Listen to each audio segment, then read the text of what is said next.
कब भरे जाते हैं फॉर्म, कितनी होनी चाहिए उम्र बच्चे की एडमिशन के लिए, एक साथ कितने स्कूलों में आप एडमिशन के लिए आवेदन दे सकते हैं यानी अप्लाई कर सकते हैं, कितनी होनी चाहिए घर से स्कूल तक की दूरी, और क्या दाखिले के लिए पेरेंट्स का या बच्चे का कोई एंट्रेंस एग्जाम भी होता है या इंटरव्यू भी होता है। नमस्कार, मैं चंदन सिंह CS टेक्निकल पे एक बार फिर से आप सभी पेरेंट्स का बेहद स्वागत करता हूं।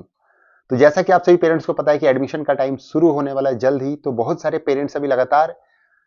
सवाल कर रहे हैं अपने और पूछ रहे हैं कि सर हमें ये आंसर चाहिए, ये आंसर चाहिए, आंसर चाहिए। तो सोचा एक क्यों ना एक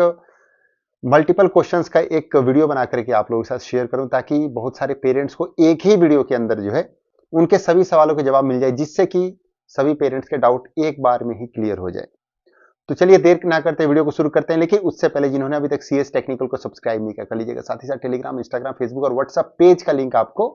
वीडियो के डिस्क्रिप्शन में मिल जाएगा। आप वहां से भी मुझे फॉलो कर सकते हो, वहां से भी अपडेट रख सकते हैं। अगर इंस्टाग्राम, फेसबुक और व्हाट्सएप पेज पे भी फॉलो करते हैं, तो अगर कभी आपसे यूट्यूब से वीडियो मिस हो जाए तो आप वहां पे भी जा करके देख सकते हैं और अपडेट रख सकते हैं। तो दोस्तों, जैसा कि मैंने वीडियो के स्टार्टिंग में बताया था कि 5-6 क्वेश्चन जो है जिसका आंसर मैं आज की वीडियो में आपको देने वाला हूं, जो कि बहुत ही महत्वपूर्ण होने वाला है आप सभी पेरेंट्स के लिए, अगर आप भी अपने बच्चे का एडमिशन केंद्रीय विद्यालय स्कूल में कराना चाहते हैं। तो जो आज का वीडियो है ये है बाल वाटिका 1, 2, 3 और क्लास 1 से लेकर के 12 तक के लिए, यानी ये सभी के काम आने वाला वीडियो है। तो आप सभी पेरेंट्स को ये पूरा वीडियो देखना चाहिए, जिससे कि आपको कहीं ना कहीं फायदा ही मिलने वाला है। तो जो सबसे पहला सवाल था कि कब फॉर्म आते हैं, यानी कब भरे जाते हैं एडमिशन के लिए फॉर्म, चाहे वो बाल वाटिका 1, 2, 3 की बात करें, चाहे क्लास 1 से लेकर के 12 तक। ऑलरेडी एक मैंने वीडियो बनाया था जिसका कि आप ये जाकर के देख सकते हैं, लेकिन मैं आपको यहां पर भी बताना चाहूंगा कि केंद्रीय विद्यालय संगठन एडमिशन से पहले, यानी कि एडमिशन फॉर्म भरे जाने से पहले, अपना KVS के ऑफिशियल वेबसाइट पर एक नोटिस जारी करते हैं, नोटिफिकेशन जारी करते हैं एडमिशन से रिलेटेड। और उसमें जो है शेड्यूल होता है कि बाल वाटिका 1, 2, 3 के फॉर्म कब भरे जाएंगे, ऑनलाइन भरे जाएंगे कि ऑफलाइन भरे जाएंगे, और साथ ही साथ क्लास 1 के फॉर्म कब से भरे जाएंगे, कितने तारीख से लेकर कितने तारीख तक भरे जाएंगे। जनरली क्या होता है कि ये फरवरी से लेकर के मार्च अप्रैल के बीच में जो है फॉर्म भरे जाते हैं, चाहे बाल वाटिका 1, 2, 3 की बात करें और क्लास 1 की बात करें, या 2 से लेकर के आगे क्लासेस के लिए। ये इसी टाइम पीरियड में लगभग रहता है, लेकिन तारीख कोई भी पक्का भी नहीं बता सकता है जब तक केंद्रीय विद्यालय संगठन नोटिस जारी नहीं करता है, गाइडलाइन जारी नहीं करता है। तो आपको थोड़ा सा वेट करना पड़ेगा, मेरे चैनल के माध्यम से आपको इसकी जानकारी मिल जाएगी। इसी में एक और चीज मैं आप सभी पेरेंट्स को बताना चाहूंगा कि बाल वाटिका 1 के लिए जो है उम्मीद है कि ऑनलाइन फॉर्म भरा जाएगा, और बाल वाटिका 2 और 3 के लिए जो है ऑफलाइन मोड में एडमिशन फॉर्म भरे जाएंगे। वहीं अगर क्लास 1 से लेकर 12 तक की बात करें, तो क्लास 1 से लेकर 12 तक में जो है क्लास 1 के लिए ऑनलाइन फॉर्म भरा जाएगा, जैसा कि हर साल भरा जाता है, और क्लास 2 से लेकर के आगे की क्लासेस के लिए ऑफलाइन मोड में फॉर्म भरा जाएगा। इसके लिए एक और बात बताना चाहूंगा आप सभी पेरेंट्स को कि क्लास 11th के लिए जो है CBSE का 10th का रिजल्ट निकलने के बाद ही एडमिशन स्टार्ट होते हैं, और क्लास 2 से लेकर के 9 तक, 10th और 12th का जो है एडमिशन का जो शेड्यूल आता है उसके अकॉर्डिंग जो है एडमिशन फॉर्म भरे जाते हैं। क्लास 10th और 12th के लिए जो है कुछ अलग से टर्म एंड कंडीशंस होते हैं, स्पेशल क्राइटेरिया होते हैं, जो कि बच्चे फुलफिल करते हैं तभी उनको डायरेक्ट 10th और 12th में एडमिशन मिलता है, अदरवाइज नहीं मिलता है। ये आप सभी पेरेंट्स को पता होना चाहिए। उसके बाद जो एक और बहुत ही महत्वपूर्ण सवाल था कि बच्चे की उम्र कितनी होनी चाहिए एडमिशन के लिए, चाहे वो बाल वाटिका 1, 2, 3 की बात करिए, क्लास 1 से लेकर के 12 तक। तो शॉर्ट फॉर्म में थोड़ा सा बता देता हूं। वैसे मैंने एक अलग से वीडियो बनाया था, जो आपकी ये वीडियो जाकर के देख सकते हैं, मेरे चैनल पे ऑलरेडी अवेलेबल है। थोड़ा सा मैं आपको शॉर्ट में बता देता हूं, क्योंकि इस वीडियो में मैं कवर करने वाला था। तो बाल वाटिका 1, 2, 3 की बात करें, तो बाल वाटिका 1 के लिए मिनिमम 3 साल कंप्लीट होने चाहिए और 4 साल से कम होना चाहिए। बाल वाटिका 2 के लिए 4 साल कंप्लीट होने चाहिए और 5 साल से कम होना चाहिए, और बाल वाटिका 3 के लिए 5 साल कंप्लीट होने चाहिए और 6 साल से कम होना चाहिए। ये जो एज कैलकुलेट किया जाएगा 31 मार्च 2025 से किया जाएगा, यानी कि ये इस साल के एकेडमिक ईयर के लिए है। अगले साल इसका चेंज हो जाएगा, उसके अगले साल फिर चेंज हो जाएगा। ये इस साल के लिए रहने वाला है। वही अगर क्लास 1 की बात करें, तो क्लास 1 के लिए मिनिमम 6 ईयर्स रहने वाला है और लेस देन 8 ईयर्स होना चाहिए, यानी कि अगर आपके बच्चे की उम्र 6 से 8 साल के बीच में है, तो आपका बच्चा जो है क्लास 1 के लिए एलिजिबल होगा। इसी तरह से बाकी अदर क्लासेस के लिए भी है, जो कि मैंने यहाँ पे फोटो अपलोड कर दिया, आप देख सकते हैं। इसमें आप क्लास वाइज देख सकते हैं, एज क्राइटेरिया लिखा हुआ है। क्लास 11th और 12th के लिए एज का कोई भी रिस्ट्रिक्शन नहीं है। क्लास 11th और 12th के लिए कोई भी एज का क्राइटेरिया नहीं रखा गया है KVS के द्वारा। अगर इस साल के गाइडलाइन में कोई बदलाव किया जाएगा तो मैं आप लोगों के साथ शेयर कर दूंगा। ये जो भी जानकारी दे रहा हूं मैं लास्ट ईयर के एडमिशन के गाइडलाइन के अकॉर्डिंग मैं आप सभी पेरेंट्स को बता रहा हूं। उसके बाद एक और जो बहुत ही महत्वपूर्ण सवाल था कि एक साथ कितने विद्यालय में आप अपने बच्चे के एडमिशन के लिए अप्लाई कर सकते हैं। तो देखिए पेरेंट्स, मैं आप सभी को बताना चाहूंगा कि जो ऑफलाइन मोड में फॉर्म भरे जाते हैं क्लास 2 से लेकर के आगे क्लासेस के लिए, आपके नियर बाई में जितने भी केंद्रीय विद्यालय स्कूल है, आप उन सभी में जो है एडमिशन के लिए फॉर्म भर सकते हैं। लेकिन ध्यान रहे, आप जितने भी केवी में एडमिशन के लिए अप्लाई करते हैं, वहां का, उस एरिया का आपके पास एड्रेस प्रूफ होना जरूरी है। एग्जाम्पल के लिए मान लीजिए कि आप रुड़की के केंद्रीय विद्यालय स्कूल में एडमिशन के लिए अप्लाई करते हैं, तो आपके पास रुड़की का एड्रेस प्रूफ होना अनिवार्य है, अदरवाइज आपको एडमिशन नहीं मिल पाएगा। मान लीजिए कि आप रुड़की के केवी में एडमिशन के लिए अप्लाई कर रहे हैं और आपका होम एड्रेस जो है मेरठ का है, हापुड़ का है या बुलंदशहर का है, तो इस कंडीशन में आपको एडमिशन नहीं मिल पाएगा। तो कहने का मतलब ये है कि आप कहीं पे भी एडमिशन के लिए अप्लाई करते हैं तो वहां का आपके पास एड्रेस प्रूफ होना चाहिए, तब आप एडमिशन के लिए अप्लाई कर पाएंगे। एक और खास बात कि जो एड्रेस प्रूफ होगा वो बच्चे के माता या पिता में से किसी एक का नाम का होना चाहिए, ये भी आपने बात ध्यान रखना है। एक और बात बताना चाहूंगा कि जो ऑनलाइन फॉर्म भरा जाएगा बाल वाटिका 1 के लिए, उसमें क्या होता है कि एक रजिस्ट्रेशन में आपको 3 ही मैक्सिमम स्कूल सेलेक्ट करने का ऑप्शन आता है। अगर ऑनलाइन फॉर्म भरा जाएगा तो की बात कर रहा हूं,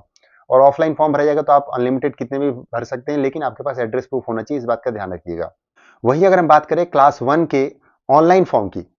मैंने 2 से लेकर के आगे क्लासेस के लिए बता दिया, बात करते हैं क्लास 1 के लिए, क्योंकि क्लास 1 एक ऐसा है जो कि ऑनलाइन फॉर्म भरा जाता है इसके लिए। तो देखिए पेरेंट्स, क्लास 1 के लिए जब आप फॉर्म भरने जाएंगे, या खुद भरेंगे या साइबर कैफे से भरवाएंगे या किसी और सोर्स से भरवाते हैं, तो क्या होता है कि एक रजिस्ट्रेशन के अंदर, यानी कि एक मोबाइल नंबर और ईमेल आईडी से जो आप रजिस्ट्रेशन करेंगे अपने बच्चे के लिए, उसके अंदर आपको मैक्सिमम 3 ही विद्यालय सेलेक्ट करने का ऑप्शन आएगा, और वहां पर आपको 2 एड्रेस भरने का ऑप्शन मिलता है। एक तरफ बच्चे के फादर का, एक तरफ बच्चे के मदर का, 2 ही एड्रेस भरने का ऑप्शन मिलता है, तीसरा कोई एड्रेस नहीं मिलता है। तो अगर आप 3 स्कूल भी सेलेक्ट करते हैं तो आपके नियर बाई में 3 स्कूल होने चाहिए, या उस एड्रेस प्रूफ जो आप उसमें मेंशन कर रहे हैं उसके नियर बाई में आपका केंद्रीय विद्यालय स्कूल होना चाहिए। एक और बात, बहुत सारे पेरेंट्स बोल रहे थे क्या हम अलग अलग ईमेल आईडी और फोन नंबर यूज करके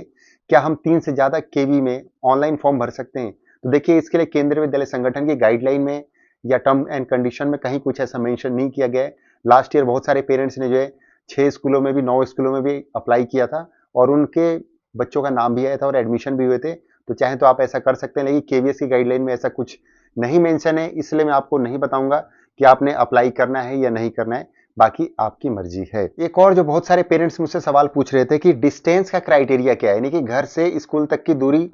कितनी होनी चाहिए एडमिशन के लिए, मिनिमम कितनी होनी चाहिए और मैक्सिमम कितनी होनी चाहिए।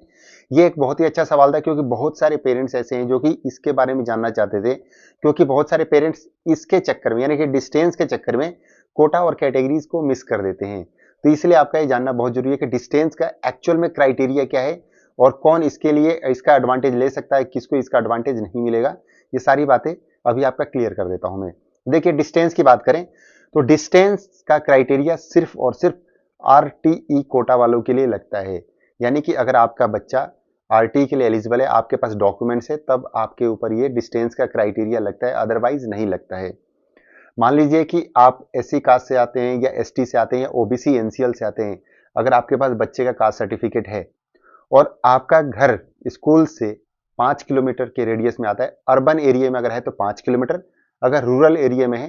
तो 8 किलोमीटर के अंडर में आता है, तो आप आरटी कोटे के लिए एलिजिबल हो सकते हैं। या अगर आपके पास बीपीएल कार्ड है या ईडब्ल्यूएस है तो उसके तहत भी, अगर आप अर्बन एरिया में रहते हैं या अर्बन एरिया में स्कूल है और स्कूल से घर तक की दूरी 5 किलोमीटर है, तो आपका जो है आरटी कोटे में कंसीडर किया जाएगा। और अगर स्कूल जो है रूरल एरिया में है तो घर से स्कूल तक की दूरी अगर 8 किलोमीटर के अंडर में है तो आपका जो है आरटी कोटा में कंसीडर किया जाएगा। तो यहां पर डिस्टेंस का क्राइटेरिया क्लियर हो गया कि जो भी पेरेंट्स आरटी का लाभ लेना चाहते हैं उनके लिए डिस्टेंस क्राइटेरिया मैटर करता है। लेकिन जो आरटी के अंडर में नहीं आते हैं, लाइक कैटेगरी 1 2 3 4 से अगर आप अप्लाई करते हैं और अगर आप कोई कास्ट कोटा नहीं लगाते हैं, तो इस कंडीशन में आपका आरटी के अंडर में नहीं आएगा। जिसका भी घर से स्कूल तक का डिस्टेंस ज्यादा है, लाइक 10 12 15 किलोमीटर है, तो वो आरटी कोटे के लिए एलिजिबल नहीं होते हैं। आरटी कोटे के लिए कौन कौन एलिजिबल होते हैं, ऑलरेडी मैंने एक वीडियो बना रखा है, चाहे तो आप मेरे चैनल पे जाकर देख सकते हैं। यहां पर बस इतना ही है कि अर्बन एरिया के लिए 5 किलोमीटर और रूरल एरिया के लिए 8 किलोमीटर का डिस्टेंस का क्राइटेरिया रखा गया आरटी कोटे के लिए।